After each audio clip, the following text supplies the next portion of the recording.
Assalamualaikum warahmatullahi wabarakatuh. Selamat pagi, salam sejahtera bagi kita semua. Yang pertama-tama saya panjatkan doa kepada Allah Subhanahu wa taala yang telah melimpahkan rahmat dan kesehatan sehingga kita semua bisa hadir di sini. Selanjutnya yang saya hormati Bapak dosen yaitu Bapak Dr. Muhammad Zainuri MSI. Sebelum masuk ke pembahasan, izinkan saya memperkenalkan diri. Nama saya Suwenda Hermawan dari Prodi Ilmu Pemerintahan dengan NIM 202105200056 akan menyampaikan mengenai konsep dan dimensi ilmu pemerintahan dalam 15 menit ke depan. Pada kesempatan kali ini, saya akan mempresentasikan mengenai konsep dan dimensi ilmu pemerintahan. Saat kita akan membuat sesuatu, pastinya akan memerlukan sebuah konsep terlebih dahulu. Apakah konsep sepenting itu untuk kehidupan sehari-hari? Dari konseplah kita bisa membuat sesuatu dengan mudah. Karena di dalam konsep adalah sebuah ide yang dikumpulkan untuk sebuah tujuan tertentu. Konsep diperlukan di dalam pemerintahan bertujuan untuk merancang dan merencanakan sebuah pemerintahan agar lebih mudah dalam menyelenggarakan suatu pembangunan ataupun sebuah ide-ide untuk diteliti terlebih dahulu dan direalisasikan di kemudian hari. Di dalam presentasi kali ini, saya akan membahas pengertian konsep, unsur-unsur dalam konsep, ciri-ciri dan fungsi konsep. Oleh karena itu, pada kesempatan kali ini kita akan bersama-sama membahas dan memahami tentang konsep beserta komponen-komponen terkait di dalamnya. Pengertian konsep. Menurut KBBI, Kamus Besar Bahasa Indonesia, konsep adalah suatu rancangan atau suatu ide atau pengertian yang diabstrakan dari adanya suatu peristiwa yang konkret. Merupakan gambaran mental dari sebuah proses, objek, atau apapun itu yang ada di luar bahasa yang akan digunakan agar dapat memahami hal-hal lainnya. Adapun menurut etimologis, kata konsep berasal dari bahasa Latin, yaitu conceptum, yang artinya sesuatu yang dapat dipahami. Sedangkan untuk definisi konsep lainnya yaitu serangkaian pernyataan, gagasan atau ide yang saling berkaitan tentang suatu peristiwa atau kejadian serta bisa menjadi sebuah petunjuk atau dasar pada melakukan sebuah penelitian. Adapun konsep menurut para ahli. Yang pertama, menurut Bahri, berdasar konsep mempunyai pengertian berupa satuan arti yang bisa menjadi perwakilan sejumlah objek dari karakteristik yang sama. Bahri menguraikan pengertian konsep ialah satuan arti yang mewakili sejumlah objek yang mempunyai karakteristik yang sama. Orang yang memiliki konsep bisa mengadakan abstraksi dari banyak sekali objek-objek yang akan dilaluinya.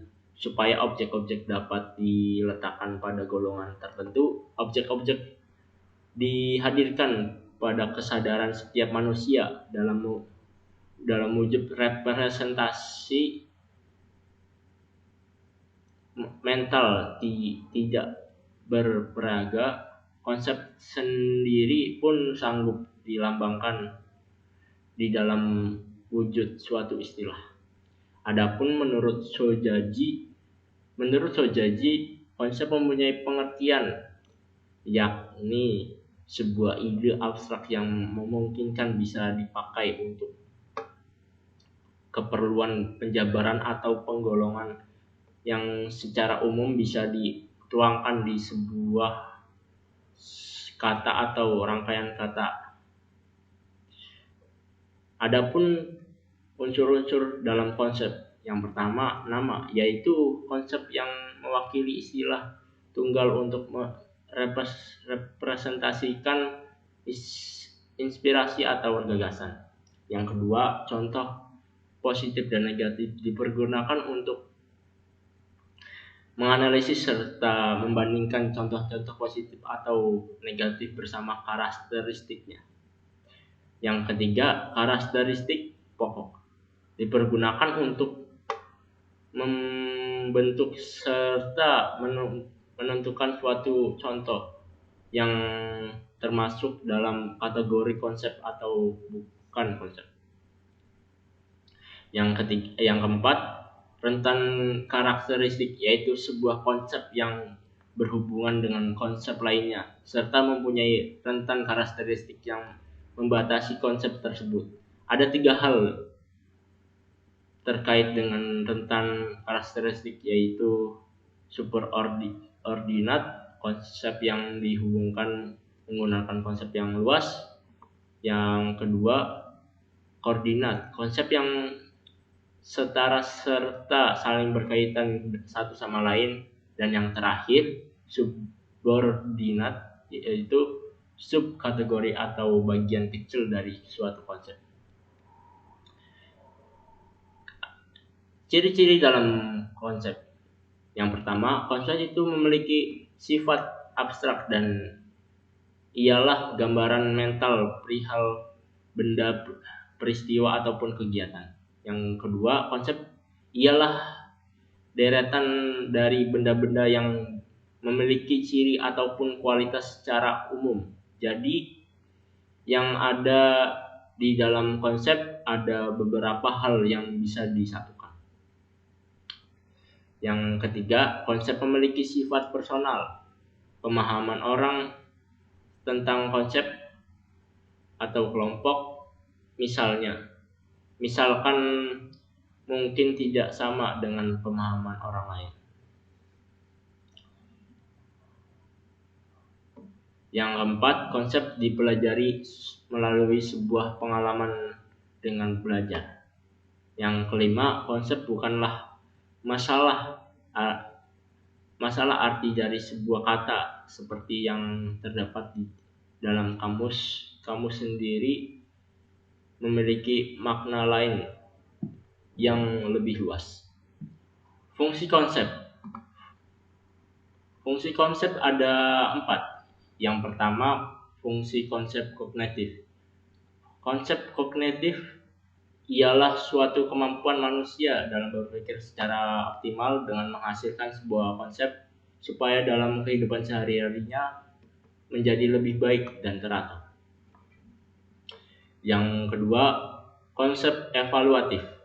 Konsep evaluatif ialah konsep suatu kemampuan manusia dalam meneliti serta menentukan nilai dari objek tertentu, serta menjadi ilmu pengetahuan yang baru dalam kehidupan sehari-hari. Yang ketiga, konsep operasional.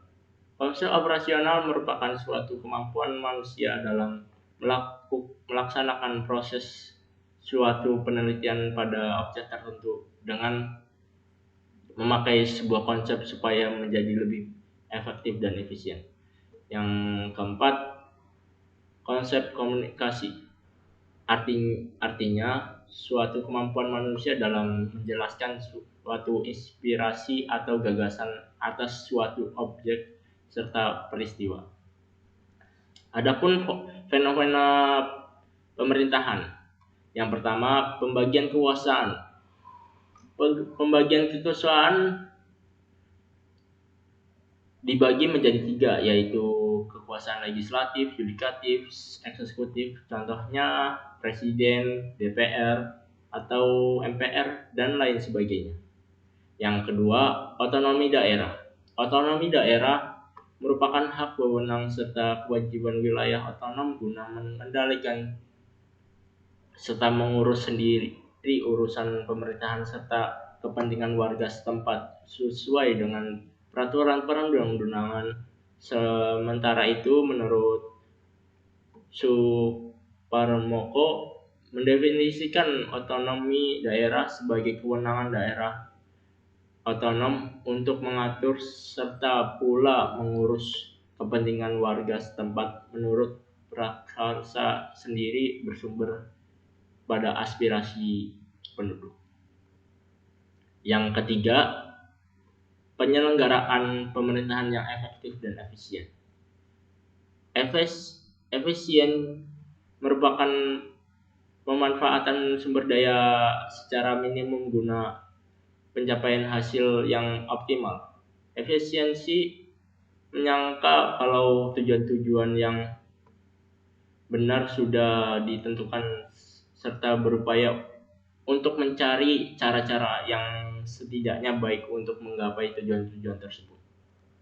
Efisiensi cuma bisa dievaluasi dengan penilaian-penilaian relatif membandingkan antara masukan serta keluaran yang diterima. Sedangkan efektivitas dimaksud sebagai pengukuran keberhasilan dalam mencapai tujuan-tujuan yang sudah ditentukan. Yang ketiga, hubungan pemerintahan pusat dan daerah. Pemerintahan daerah dalam menyelenggarakan urusan pemerintahan mempunyai hubungan dengan pemerintahan pusat serta dengan pemerintahan daerah yang lain. Hubungan tersebut meliputi: 1. Hubungan wewenang, 2. keuangan, 3. pelayanan umum, yang keempat pemanfaatan sumber daya alam serta sumber daya lainnya. Yang kelima, keuangan pemerintahan. Keuangan pemerintahan ialah sebuah dana untuk menyelenggarakan pemerintahan agar lebih baik. Yang keenam, SDM pemerintahan. Di era otonomi daerah, di mana kewenangan terhadap penyelenggaraan urusan pemerintahan paling utama pelayanan penduduk yang telah diberikan kepada daerah, menuntut tiap-tiap daerah berlomba-lomba membetulkan sistem pelayanan publik di tingkat daerah. Perbaikan pelayanan publik tersebut bakal terwujud apabila terdapat political will dari pemimpin yang didukung oleh bawahan ataupun para pegawai daerah maupun sebaliknya.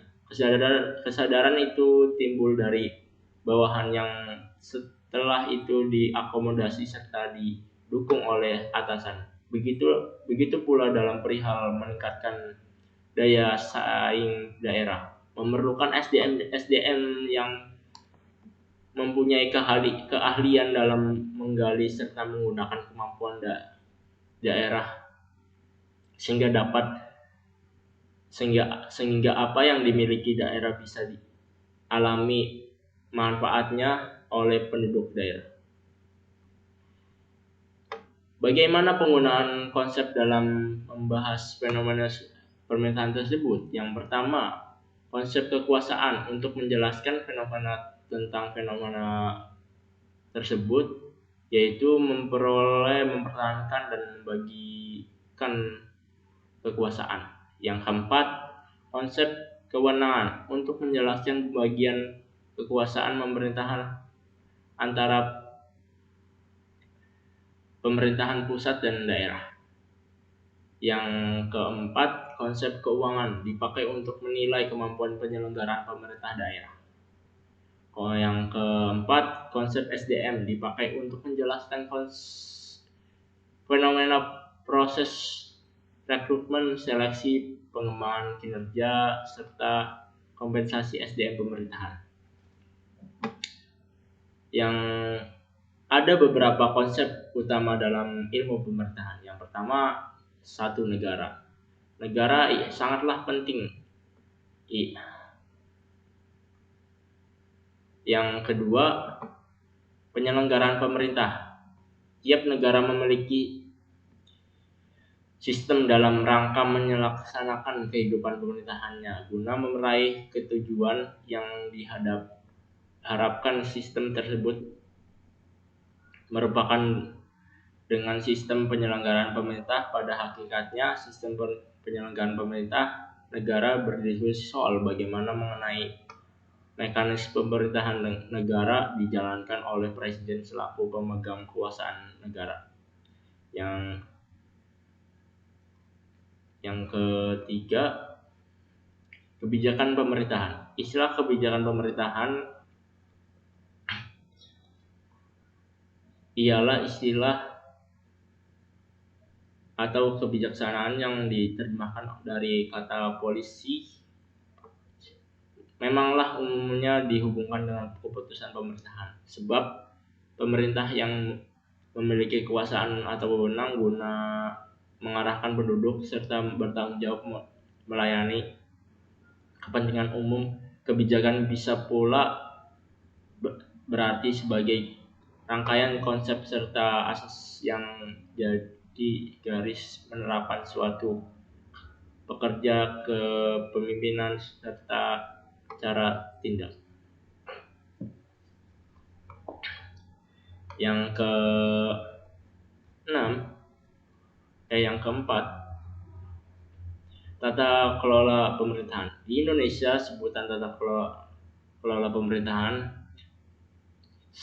selalu dihubungkan serta disamakan artikan dengan sebutan Bank Dunia pada 1992 selaku governance